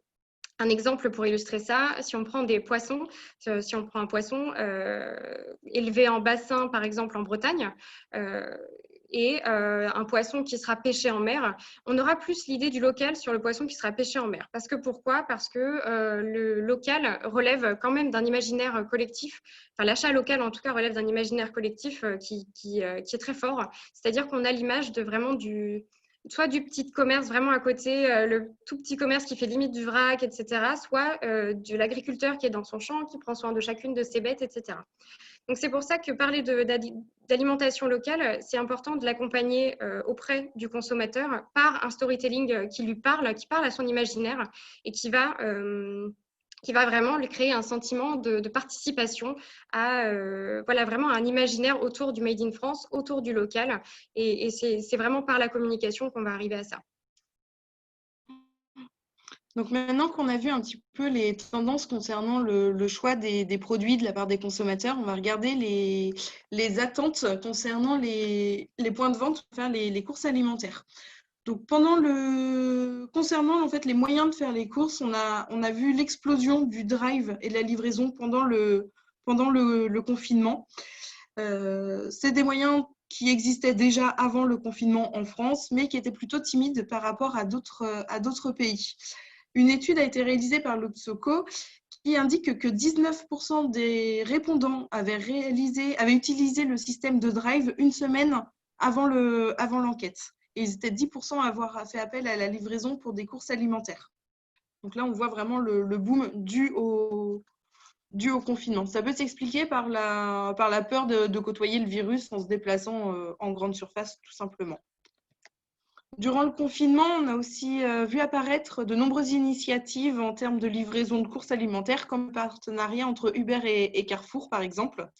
Le partenariat, en fait, il garantissait une livraison de produits de première nécessité en 30 minutes, que ce soit des produits alimentaires ou des produits d'hygiène. Là encore, l'initiative n'est pas nouvelle. On connaît déjà Shopopop ou Glovo, par exemple. Mais le fait que ce soit porté par deux gros acteurs tels que Uber et Carrefour montre qu'il peut y avoir un intérêt quand même à la mise en place d'un tel service pour d'autres distributeurs. Donc, malgré l'engouement pour le drive et la livraison, les Français souhaitent quand même garder, sont une majorité quand même à vouloir retourner en magasin. On voit donc l'importance du magasin physique pour le consommateur. Aujourd'hui, les entreprises cherchent de plus en plus de moyens d'amener le produit au consommateur en cherchant de nouveaux canaux de distribution. Mais finalement, le consommateur français, quand même, a à cœur de retourner en magasin et va privilégier toujours le magasin physique. D'ailleurs, une étude de Opsoco a montré que la période de confinement avait changé le regard des consommateurs vis-à-vis des supermarchés, qu'ils considèrent davantage comme des magasins de proximité aujourd'hui. Pour 76% des Français, la grande distribution a acquis en fait une meilleure image. C'était vraiment un acteur au devant de la crise qui a rempli une mission d'intérêt collectif pendant le confinement. C'était nos héros du quotidien. Tout à fait. Et en fait, c'est vraiment ce qui est intéressant au sujet de ces lieux de ces lieux où on pouvait faire les courses. C'est-à-dire qu'on avait un petit peu une vision de l'hyper ou du supermarché qui était celle d'un lieu d'achat qui était presque emblème de la mondialisation, de la surconsommation. On avait une mauvaise image du supermarché qui a énormément évolué durant le confinement. Comme l'a dit Lorraine, on avait l'impression qu'ils étaient là pour nous protéger, en tout cas pour protéger les consommateurs, puisqu'ils ont mis en place beaucoup de campagnes pour dire qu'ils prenaient soin de l'hygiène des magasins, qu'ils mettaient tout en place pour que chacun puisse faire ses courses dans de bonnes conditions. Mais aussi, je reviens sur cette campagne de blocage des prix qui a eu lieu où on disait aux consommateurs qu'on allait protéger son pouvoir d'achat en bloquant les prix. Alors, une étude récente de Kantar a montré que ce n'est pas vraiment ce qu'ont perçu les consommateurs, puisqu'ils ont eu l'impression, au contraire, que les prix avaient augmenté. Mais il y a eu quand même une communication qui a parlé à l'esprit des consommateurs et qui leur a permis de prendre conscience que les magasins pouvaient retrouver finalement, en tout cas que les super et hypermarchés pouvaient retrouver cette dimension presque humaine, espèce de magasin finalement, oui, c'est ça, à taille humaine, qu'ils n'avaient plus du tout. Voilà, donc il y a eu à la fois cet élan de solidarité qui les a mis en avant et il y a eu un acteur en fait très important qui est venu jouer un petit peu dans cette dimension humaine, c'est le caissier qui a beaucoup changé, dont l'image a complètement été transformée par ce confinement puisque les gens, en tout cas ceux qui partaient faire leurs courses ont eu l'impression que le caissier prenait vraiment des risques pour pouvoir répondre à leurs besoins, qu'il était, comme disait Lorraine, un héros du quotidien et qu'il était là pour, qu'il était au devant de la crise et que nous, on ne l'était pas et il y a eu un retour du visage en fait, en tout cas un retour de l'humain dans le magasin et au centre, en tout cas dans l'hyper, au centre des courses. Donc ça a été quelque chose de vraiment important. Et pourquoi est-ce que c'est important? Tout simplement parce qu'on parlait tout à l'heure de consommer local. Consommer local, on le voit en fait avec ce type de bascule dans les visions qu'on peut avoir de son point de vente. Consommer local ne veut pas dire que ça se fera en détournement finalement de la grande surface. C'est possible de continuer comme ça à travers justement ce type d'initiative et ce type d'attention portée aux consommateurs et au personnel en magasin. Après, c'est quelque chose dont on parlera un petit peu plus largement dans notre webinaire sur les points de vente, en tout cas de manière plus générale. Mais sur l'alimentaire, c'est vrai que si on a eu cette bascule sur la vision de l'hyper et du supermarché, qu'ils ont tout intérêt, en tout cas, à creuser pour la suite.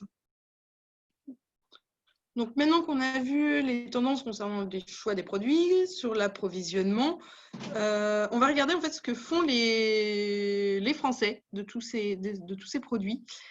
La grande tendance en fait numéro 1 pendant le confinement, c'est vraiment le fait maison.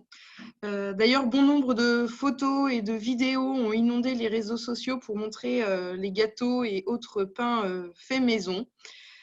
Il y a vraiment eu un réel engouement pour le fait maison. D'ailleurs, au sein des foyers, avec 43,6% des familles qui cuisinent encore plus que d'ordinaire et 47,5% des répondants qui souhaitent continuer après le confinement. Donc là, comme pour les autres tendances, en fait, il y a une vraie volonté de continuer après. Donc si on regarde un petit peu les produits qui ont été faits maison, 37,2% des Français ont réalisé du pain maison, selon notre étude, pendant le confinement, dont quand même 10,2% pour la toute première fois. Mais la grande star du confinement, ça reste le gâteau avec 91,7% des familles qui en ont réalisé. Donc la conséquence la plus visible du fait maison, ça a été la pénurie des produits de base dans les grandes surfaces, que ce soit la levure, la farine, le sucre, etc. Mais une autre conséquence aussi a été remarquée, c'est la hausse de vente d'appareils électroménagers. La vente d'appareils électroménagers, par exemple, Cdiscount a repéré une augmentation des ventes de 60% de ces machines à pain et autres yaourtières. Pardon. Par contre, qui dit fait maison ne veut pas dire que les Français ont boudé le surgelé. Pour preuve, 23% des consommateurs en ont acheté plus que d'habitude selon une étude Nielsen. Ceci s'explique par la longue conservation de ces produits et aussi la volonté des Français de limiter leurs déplacements et surtout la fréquence de leurs déplacements en grande surface. Donc, concernant les raisons de ce soin apporté à l'alimentation en général, 2 raisons à ça. Déjà, les Français avaient plus de temps pour la cuisine, mais aussi parce que c'était une activité qui procurait du plaisir. D'ailleurs, selon notre étude, 41,8% des Français souhaitent continuer à s'acheter des produits gourmands pour eux ou pour leur famille après le confinement. Donc en fait, la cuisine a vraiment retrouvé sa place au sein des foyers, aussi bien pour apporter du plaisir que pour recréer du lien avec les membres de la famille. Et ce côté plaisir ressort aussi avec le côté grignotage pendant le confinement. Et d'après un sondage de l'IFOP, il y a quand même 57% des Français qui ont pris du poids pendant les 2 mois de confinement. Tout à fait. Donc, comme le disait Lorraine, c'est vrai que la cuisine est venue vraiment prendre sa place au sein des familles. Alors, pour la petite anecdote, ça s'est très bien passé en France et la cuisine est devenue un moment de partage dans la famille. Il faut savoir qu'en Angleterre, c'est pas du tout la même chose. En tout cas, ils ont été confrontés à une autre réalité, puisqu'en Angleterre, on a une culture qui est plus de celle du take and go. On commande, on prend beaucoup à emporter. Quand ils se sont retrouvés confinés à devoir cuisiner à la maison, ça a été un petit peu l'enfer pour eux.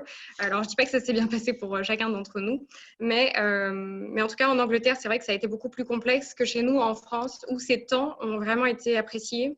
Et ont été l'occasion, on le voit ici, en fait, de réunir non seulement les parents dans la cuisine, bien sûr, mais les enfants aussi. On a 54,2% des parents de notre étude qui ont davantage cuisiné avec leur enfant durant ce confinement et 45,3% d'entre eux qui aimeraient continuer à impliquer leur enfant dans la préparation des repas. C'est important, pourquoi? Parce qu'en fait, ils vont avoir besoin d'être accompagnés là-dessus.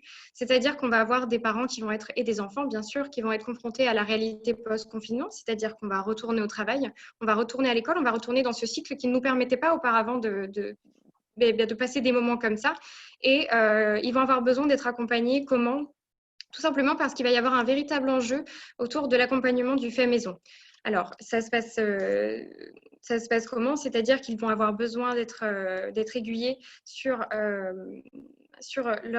leur volonté de diversifier les plats, c'est-à-dire faire des recettes, comment est-ce qu'on fait des recettes différentes, sur l'optimisation du temps, c'est-à-dire comment est-ce qu'on va gagner davantage de temps pour cuisiner en famille, etc.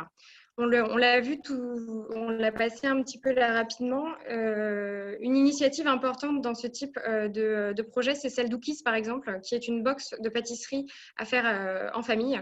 Il faut savoir qu'Ookiees, à la base, c'est pas une box qui est mise en avant, enfin qui a été créée pour faire de la pâtisserie. C'est d'abord une box qui a été créée pour recréer du lien dans la famille. Et c'est important parce qu'en fait, le constat de Sébastien Lenorand qui a construit, donc, qui a fondé Ookiees, c'était qu'il n'arrivait pas à passer assez de temps avec ses enfants. Et finalement, c'est un petit peu ce que le confinement est venu pallier dans nombre de foyers. Et c'est aussi par ce type d'initiative, celle d'Ookiees, qu'on va pouvoir répondre à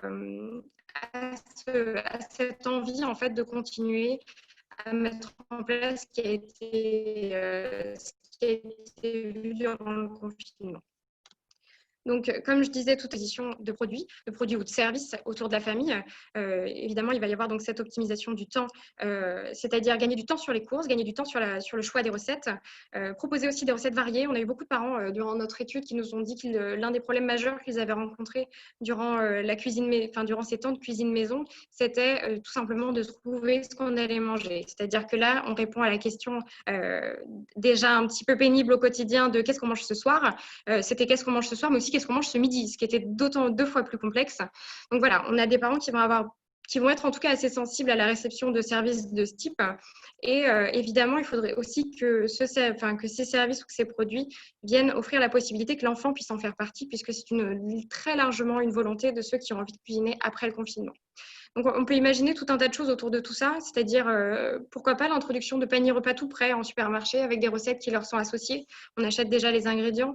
On a aussi, par exemple, l'association Joe qui a fait un partenariat avec Intermarché. Joe permet en fait de choisir des recettes sur une application et l'application va se charger elle-même de transmettre votre liste de courses à Intermarché qui va du coup faire vos courses pour vous. Donc voilà, il y a tout un ensemble de services à mettre en place qui vont permettre d'aller vers cette volonté des parents, en tout cas de l'accompagner. Et nul doute que c'est un créneau à prendre maintenant. En tout cas, c'est des habitudes que les familles ont envie de mettre en place. Donc, à nous de les accompagner là-dedans. Merci beaucoup.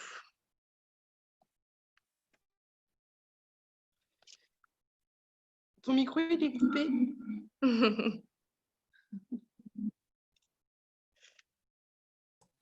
Vous m'entendez, c'est bon? C'est bon. Oui, donc voilà, merci Manon, merci Lorraine pour cette présentation sur l'alimentation.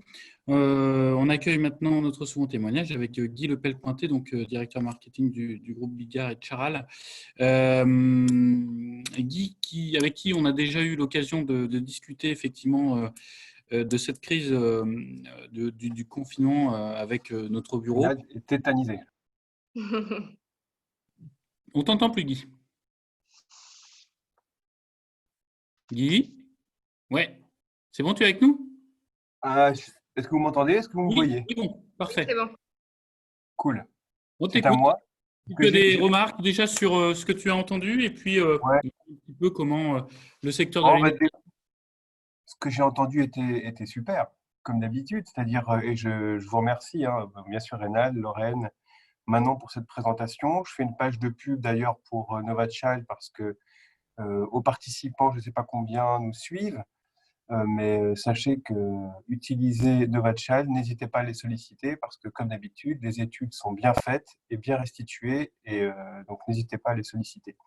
Merci. Non, c'est vrai, c'était très bien. Alors, en 2 mots, un peu comme Théo, je vais présenter le groupe, même si nous sommes, nous, membres de NovaChild depuis quasiment sa création. Mais c'est une boîte familiale également, le groupe Bigard. Hein. Sachez qu'il y a 14 000 personnes, c'est un chiffre d'affaires de 4,4 milliards, avec 3 marques emblématiques qui sont majoritairement Charal, Bigard et Socopa. Voilà. Donc, effectivement, gros acteur de l'alimentation. Et je me suis retrouvé dans beaucoup des remarques que vous avez pu faire et des résultats de l'étude. On mène également de notre côté plusieurs études. Et donc, il y a la confirmation de beaucoup de choses. Alors, ce que j'aimerais, c'est ce que vous avez présenté, c'est finalement une photographie pendant le temps du confinement. Et ce que je trouve intéressant, moi, c'est d'inscrire cette approche statique en une approche dynamique, c'est-à-dire, j'aimerais un tout petit peu qu'on se rappelle le temps d'avant, qui était il n'y a pas si longtemps que ça, et surtout qu'on parle du temps d'après également. Moi, c'est ça qui m'a marqué vachement, c'est que il y a encore avant mars, donc il y a vraiment très peu de temps, tu parlais du 14 mars qui a été la date fatidique, Reynald. Rappelons-nous, rappelons-nous, les produits grande consommation, on était à moins 1,2. Il y avait une défiance énorme vis-à-vis du monde agricole, hein, l'agribashing. Les industriels étaient tous des pollueurs, des gens qui mettaient n'importe quoi dans leurs produits. La grande distribution également était pointée du doigt. Voilà. Et puis tout à coup, il y a eu un espèce d'effet incroyable avec ce confinement. Et on a eu un changement de paradigme qui s'est opéré, qui n'a pas duré très longtemps, parce qu'on est ensuite revenu dans les habitudes, j'y reviendrai, mais tout à coup, mois de mars, comme dirait l'autre, un mars et ça repart, explosion des volumes en produits grande consommation. Les caissières, tout le monde était amoureux des caissières, donc ça devenait les distributeurs, ça devenait nos meilleurs amis. Les agriculteurs, heureusement qu'ils étaient là, et les industriels, c'était et notamment dans l'alimentaire, étaient les sauveurs, si ce n'est du monde, en tout cas de la France, et étaient la force vive de la nation. Tous les matins, je me levais et mes enfants m'applaudissaient quand j'allais au travail. Je revêtais mon costume de super-héros pour aller nourrir la France. Donc ça, c'était... Moi, j'ai vécu ça, c'était impressionnant. Et donc, du coup, les consommateurs ont changé d'habitude. Il y a eu une espèce de parenthèse atypique qui s'est opérée, dictée, c'est vrai, par la peur de manquer au départ, hein, la volonté de stocker plein de produits de première nécessité. Hein, on parlait de la farine, des œufs, etc., qui ont disparu littéralement, et sans parler du PQ qui a disparu littéralement des rayons. Je sais que le PQ, c'est pas de l'alimentaire, c'est pas la peine je vois des têtes là, mais vous comprenez ce que je veux dire. Pourquoi? Parce que tu avais 13 millions de personnes en plus à la maison et qu'il fallait bien les nourrir. Et là, on a constaté que finalement, on regardait pas trop les prix, plus beaucoup, on regardait pas trop les labels, on se recentrait sur l'essentiel, on lisait plus trop la composition des produits. Et c'est assez emblématique et symptomatique des gens qui se sont recentrés et concentrés sur l'essentiel, c'est la santé. Et puis progressivement, donc ça c'était la parenthèse du début du mois de mars. Et puis progressivement, on remarque que le naturel revient au galop, que le consommateur va devenir un petit peu amnésique. Alors j'espère pas à 100%, mais qu'il y a un retour à la normale et qu'à nouveau on regarde un petit peu les prix. Et c'est d'ailleurs ce que vous évoquiez, un outil de communication pour les distributeurs. Que finalement on a applaudi le corps médical et les infirmières pendant toute cette période, et je pense que ça va progressivement s'estomper. Et donc, je suis pas un mec négatif du tout, hein, vous allez voir, mais c'est la réalité, c'est pas cynique, c'est la réalité. Et voilà, on constate maintenant les tendances que vous avez évoquées. Alors moi, je vais revenir sur votre étude en essayant d'apporter un petit peu de complément. 3 points, tendance consommation de fonds, ce qui s'est passé pour les distributeurs, Et puis, je n'avais pas prévu d'en parler, mais Théo avait évoqué la communication et je trouve ça intéressant de savoir comment nous, on a dû s'adapter à cette période. Alors, effectivement, je confirme tout ce que vous avez évoqué, le bio, le local. C'est vrai que là, on a constaté, c'était quelque chose déjà qui était largement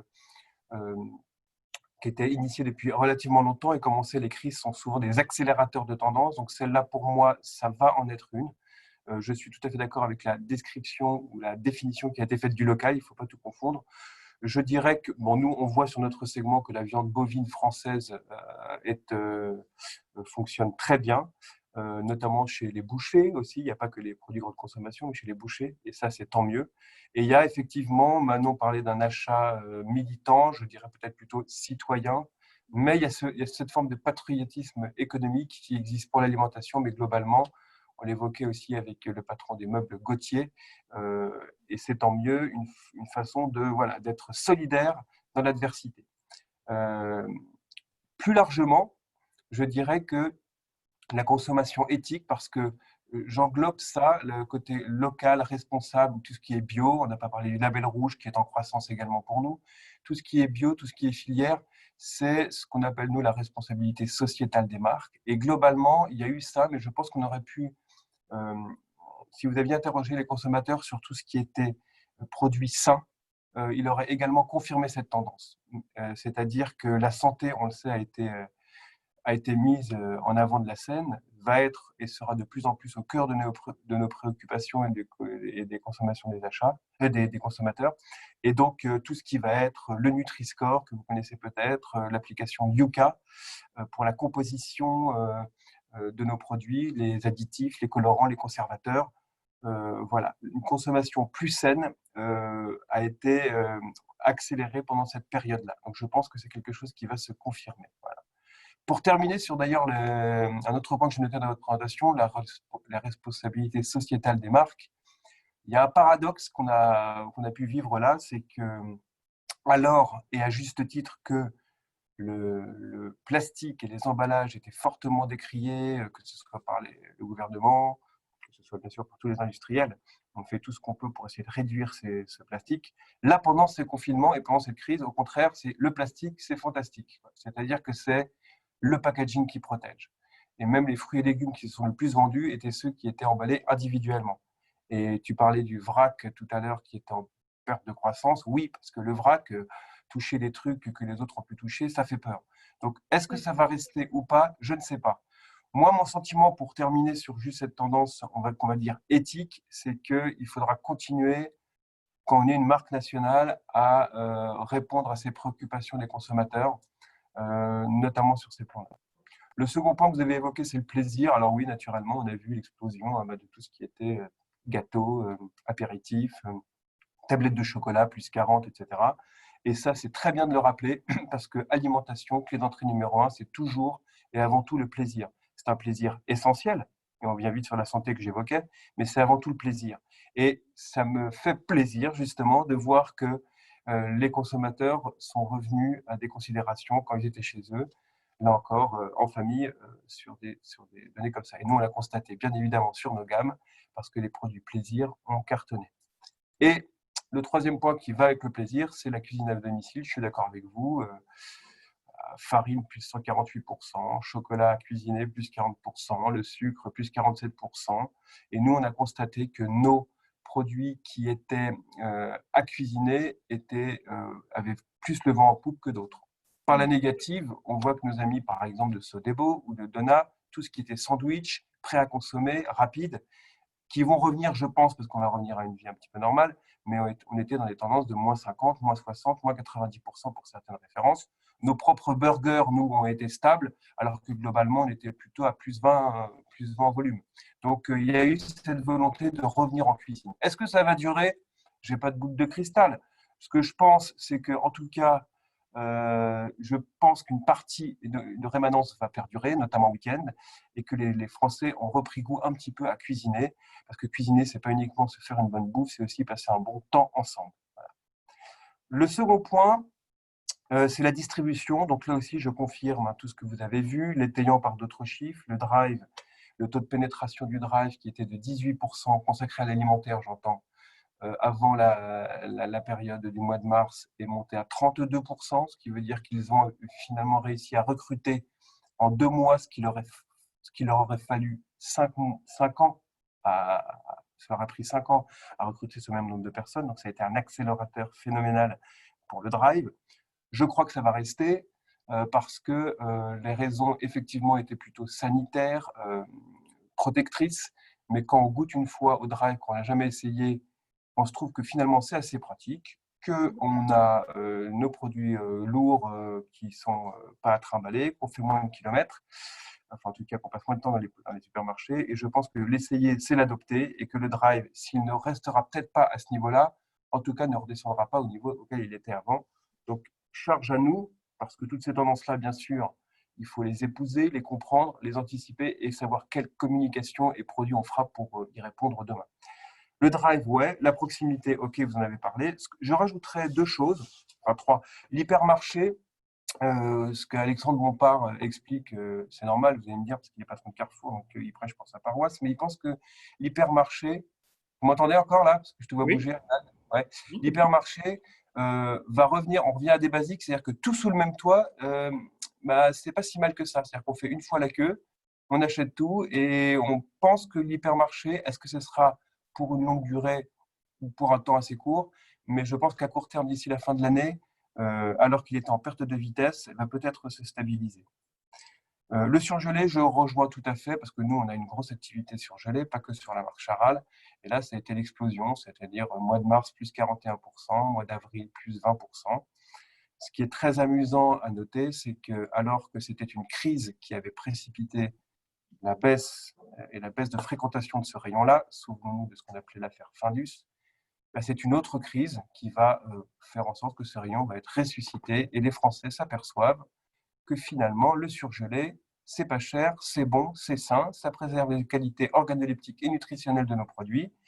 Et on s'est rendu compte qu'au début, c'était peut-être un réflexe de stockage, mais que maintenant, ils les consomment aussi. Et que nourrir les enfants avec des steaks hachés, là encore, c'est relativement abordable et c'est bon. Et c'est pratique.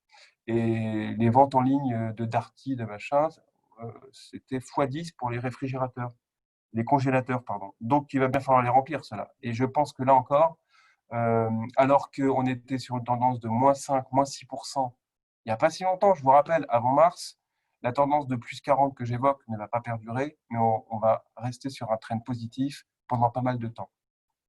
Donc là aussi. Un circuit de distribution, quand on parle d'alimentation, qu'on a un petit peu oublié et que j'aimerais évoquer là, c'est la restauration hors domicile, parce que là, pour le coup, ils souffrent énormément, bien sûr. Et là, c'est quelques interrogations pour nous pour savoir comment ils vont se relancer, se réinventer. Je pense qu'ils vont réouvrir leurs portes progressivement à partir de la semaine prochaine. Mais bon, on voit que certains ont eu des initiatives pour faire de la livraison à domicile, des Uber Eats, c'est vrai.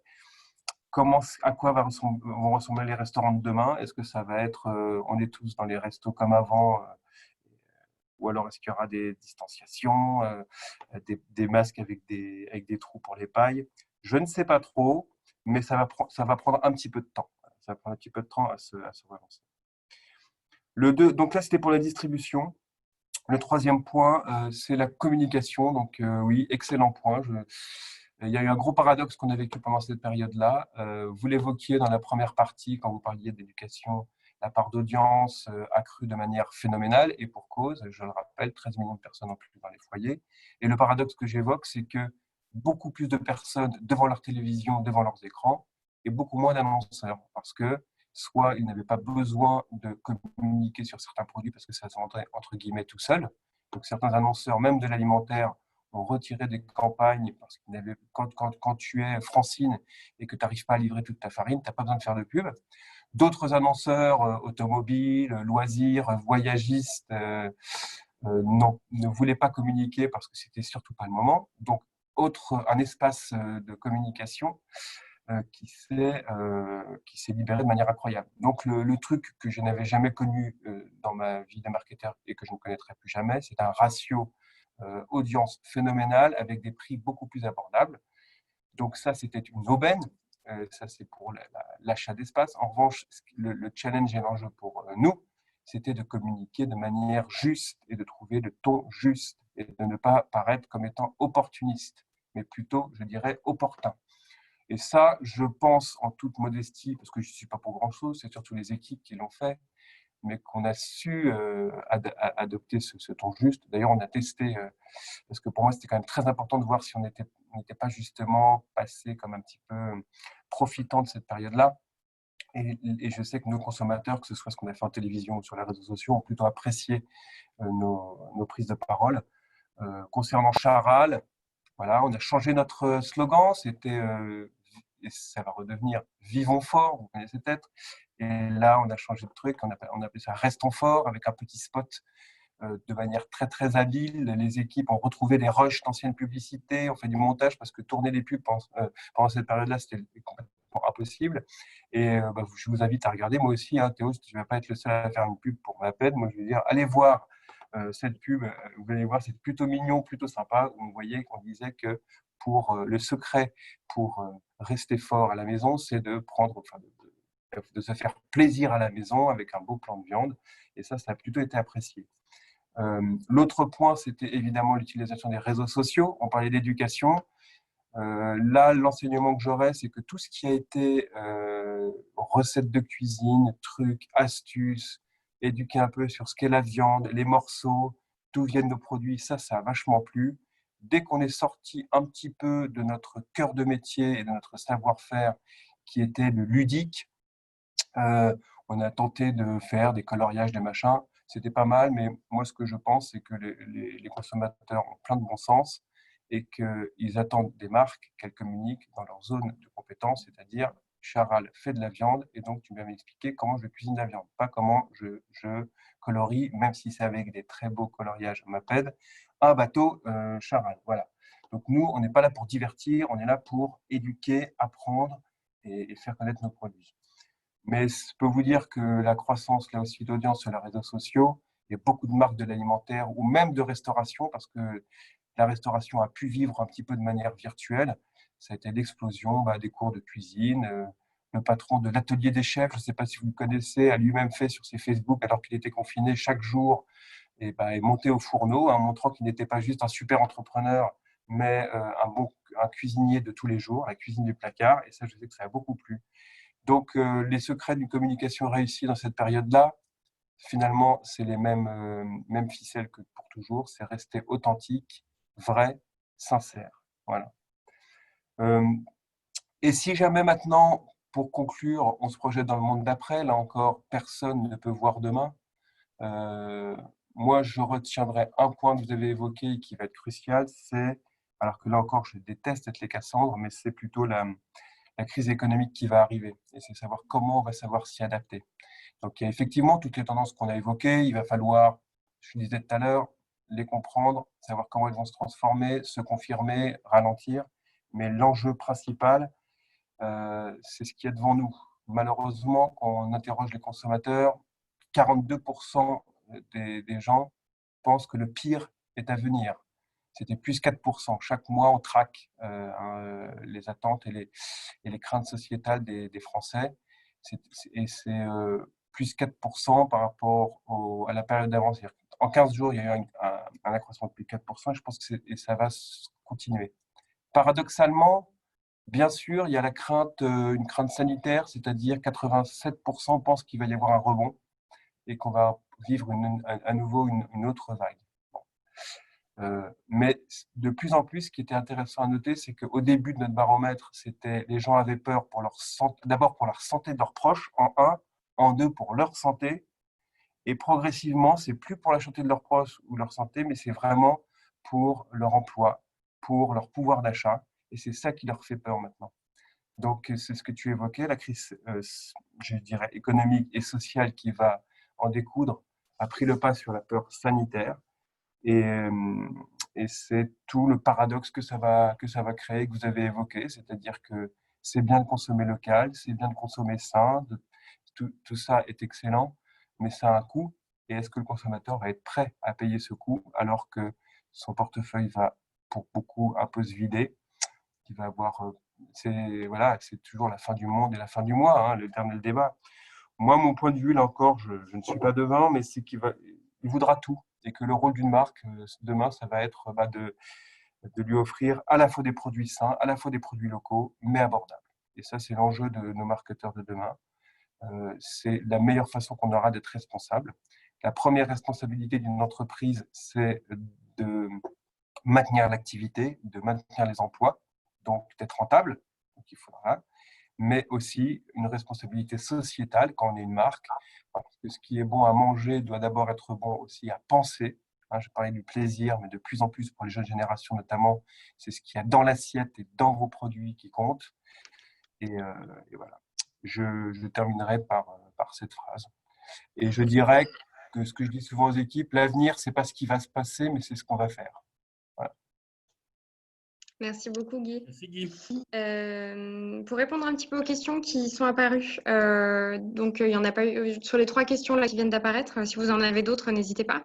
Amandine, vous demandiez si on avait eu des retours concernant les personnes avec un régime alimentaire particulier, s'ils avaient rencontré des difficultés d'approvisionnement et la manière dont ils avaient vécu le confinement d'un point de vue alimentaire. Je vais vous répondre tout simplement qu'on n'a pas ces données, tout simplement parce que notre étude a visé à ouvrir des portes, à ouvrir des pistes de réflexion, donc de donner une photographie globale des familles que nous avons interrogées. On est sur des problèmes qui sont plus spécifiques. Donc, si ça vous intéresse, évidemment, on pourra faire un point plus profondément là-dessus. Il ne faudra pas hésiter à nous contacter sur cette question. Mais aujourd'hui, c'est vrai qu'on n'a pas d'indicateur spécifique à vous donner là-dessus. Ensuite, je vois que Vincent a posé beaucoup de questions. Donc, Guy, je pense qu'on va répondre ensemble à tout ça. Premièrement, vous demandiez comment concilier manger sain et un pouvoir d'achat qui risque de diminuer pour un... Alors, comment concilier manger sain et un pouvoir d'achat qui risque de diminuer pour un bon nombre de Français? Ne risque-t-on pas d'avoir un clivage sociétal entre des personnes aisées qui auront les moyens de manger sain et des personnes plus précaires et écrasées financièrement qui devront se rabattre sur des produits moins clean? Alors moi, ce que je vais vous répondre d'un point de vue sociologique, c'est-à-dire de quelqu'un qui fait des études et qui du coup a accès à une vision globale, j'ai envie de vous dire qu'en fait, c'est déjà le cas que ce type de clivage n'a pas attendu finalement le confinement pour apparaître. On a toujours, et dans toute tendance de consommation, au devant de la consommation, en tout cas, une partie de la population qui va avoir envie de remettre en question, surtout de manière générale, la surconsommation, puisque c'est ce qui caractérise un petit peu notre société d'achat, et que souvent, force est de constater que ces personnes qui vont remettre en cause leur consommation, ce sont des personnes de CSP+, parce qu'elles ont plus de moyens de réfléchir à leur consommation.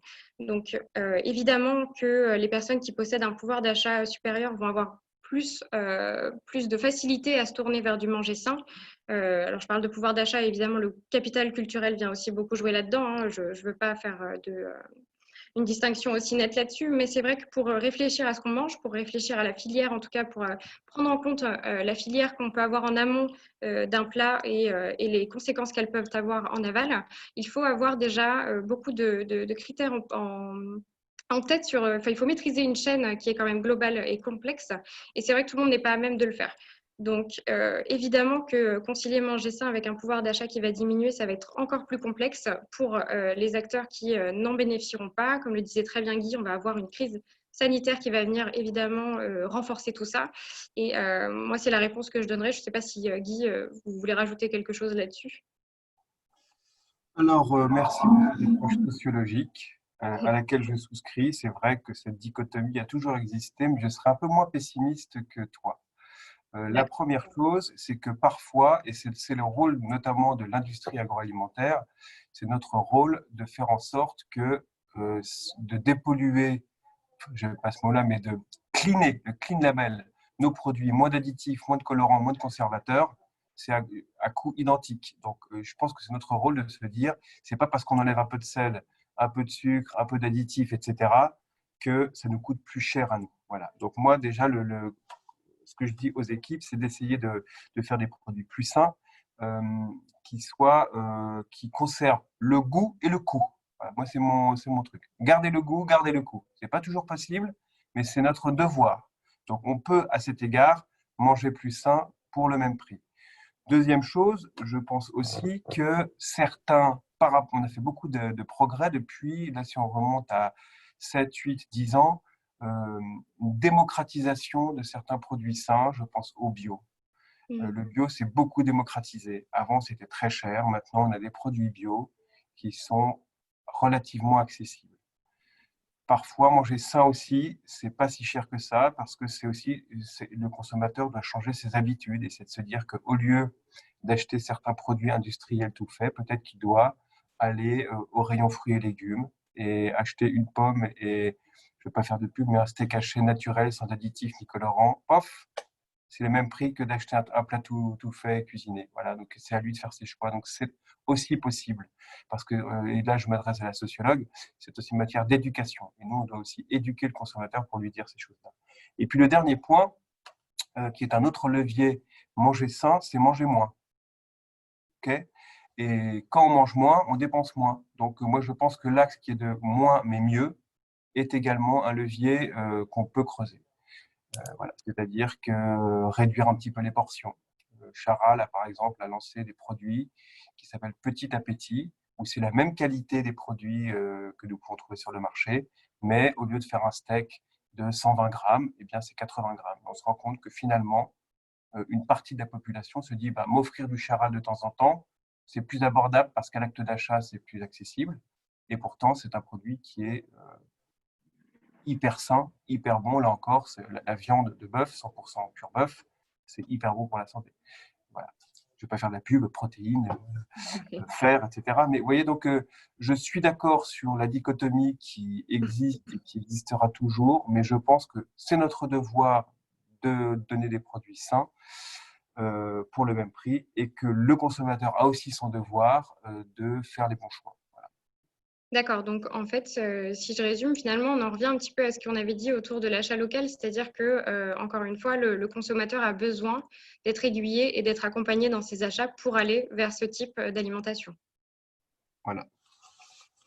Et une deuxième question, Guy, comment assurer la volonté du bio local avec des surgelés pour un industriel comme Charal, et comment répondre à l'envie de solidarité citoyenne auprès des petits producteurs? Alors, comme dirait l'autre, vous pouvez répéter la question, parce que j'ai entendu surgelé, bio, petit producteur. C'est une espèce de grand Alors, il y a deux panier. questions en une. Comment assurer Okay. la volonté du bio et du local avec du surgelé pour un industriel comme Charal, déjà? Ouais. Alors, là, c'est pas du tout incompatible. C'est-à-dire que le surgelé, c'est une technologie. Quand on parle de bio, et on va lancer, je ne peux pas complètement vous le dire encore parce que les équipes me tueraient, mais en septembre, tout un produit justement filière, responsable, à la fois en rayon frais et en rayon surgelé. La technologie, le surgelé, c'est une technologie. Ce qui est important, c'est ce qu'on met dedans. Donc, on peut tout à fait, et on a des produits bio en surgelé pour Charal, et on a des produits, et on va avoir en septembre des produits plutôt locaux, que ce soit en frais ou en surgelé. Donc, il ne faut pas opposer surgelé, c'est ça que je ne comprends pas trop dans la question, et ce qu'on met dedans. Voilà. Donc, c'est tout à fait compatible, il n'y a aucun problème. Le seul souci, et là je ne parle pas pour Charal, le seul souci auquel on n'a pas un métier facile, franchement, je vous jure. Le seul souci auquel on est confronté, c'est que quand on fait du bio, c'est super, on est content, on est bio, et je ne parle pas pour la viande, mais quand on regarde l'origine des produits, souvent ça a traversé la planète. Donc on ne peut pas cocher toutes les cases, parce qu'on voudrait un produit qui n'a pas de plastique, qui soutient les petits producteurs locaux, qui est bio, et voilà. Donc là aussi, c'est au consommateur de faire ses choix, et la responsabilité de l'industriel, c'est de lui dire clairement comment le produit a été, d'où il vient, comment il a été élevé, produit, et c'est ce qu'on fait. Donc pour répondre, pas d'incompatibilité du tout entre des produits bio, label rouge, label responsable, et des produits surgelés. D'accord. Et la dernière question, comment répondre à l'envie de solidarité citoyenne auprès des petits producteurs? Alors là aussi, il faut savoir que le groupe Bigard travaille avec 90 000 éleveurs partenaires. Si je parle pour Charal, on a 10 000 éleveurs qu'on connaît très bien, qui choisissent la marque. Voilà. Et c'est vrai que, en fait, ça revient à ta définition du local. C'est-à-dire que le groupe Bigard a 54 sites en France. Donc, en fait, il prélève des animaux et des bovins qui sont très proches de leur site de production. Donc, ce n'est pas parce qu'on a une démarche d'industriel national que notre démarche à la base n'est pas locale. On a des équipes d'acheteurs qui tous les jours vont sur le terrain rencontrer les éleveurs, les connaissent très très bien et prélèvent localement les bovins et le cheptel. Donc finalement, cette approche, elle est locale et on fait vivre tous ces petits éleveurs. Enfin, petits, c'est très péjoratif, mais on dit petits producteurs. D'ailleurs, ça m'énerve parce que tout de suite, on dit local, petit, on met de l'affect. Non, non, ce sont des gens qui vivent d'un métier et qui ont besoin d'écouler leurs marchandises. Même là, c'est un peu brutal parce qu'il s'agit d'animaux, mais c'est le cas. Et en tout cas, on a des rapports plus que professionnels avec eux. Et notre démarche, finalement, est locale. C'est vraiment, on fait vivre toutes les régions avec toutes les races de viande localement. Voilà. Donc, en fait, on a déjà une approche locale. Ensuite, pour terminer, se dire qu'on va aller plus loin que ça, oui, c'est en réflexion. La marque Bigard, par exemple, a lancé une gamme en septembre dernier qui s'appelle Plein Air, où là, on est allé plus loin en sélectionnant des éleveurs dont on était sûr que les animaux étaient élevés 5 mois dans l'année, au minimum, à l'extérieur. Et donc ça, c'est une démarche qu'on va généraliser probablement à d'autres marques.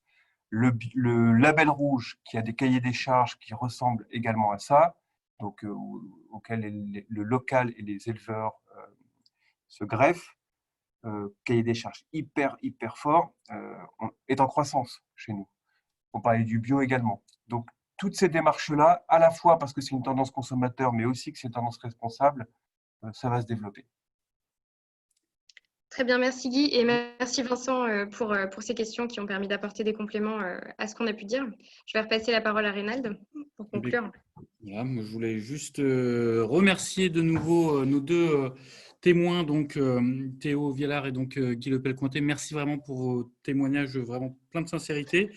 Merci évidemment à Lorraine et Manon de nous avoir éclairés sur ces deux thématiques et du travail que vous avez effectué. Je vous rappelle également que le Living Lab de NovaChild, c'est une multitude de solutions d'écoute des usagers déjà éprouvées par beaucoup de nos adhérents. Donc, n'hésitez pas si vous avez des besoins. Si vous voulez en savoir un peu plus sur NovaChild, là aussi c'est pareil. Si vous voulez rejoindre notre réseau, toute l'équipe est à votre écoute, en tout cas pour vous présenter beaucoup plus en détail de notre activité, beaucoup plus que ce que je n'ai fait en début de webinaire. Je vous donne rendez-vous et on vous donne rendez-vous le 10 juin prochain pour un nouvel épisode donc dédié aux écrans et aux points de vente. Et puis le 17 juin prochain pour le dernier épisode où vous aurez la possibilité de discuter directement avec des familles ayant participé à l'enquête. Un grand merci aussi d'avoir passé ces 2 heures quasiment avec nous. Je vous souhaite une très bonne journée et à très bientôt. Merci. Merci à tous. Au revoir à tous. Bonne journée. Au revoir. Au revoir. Merci beaucoup.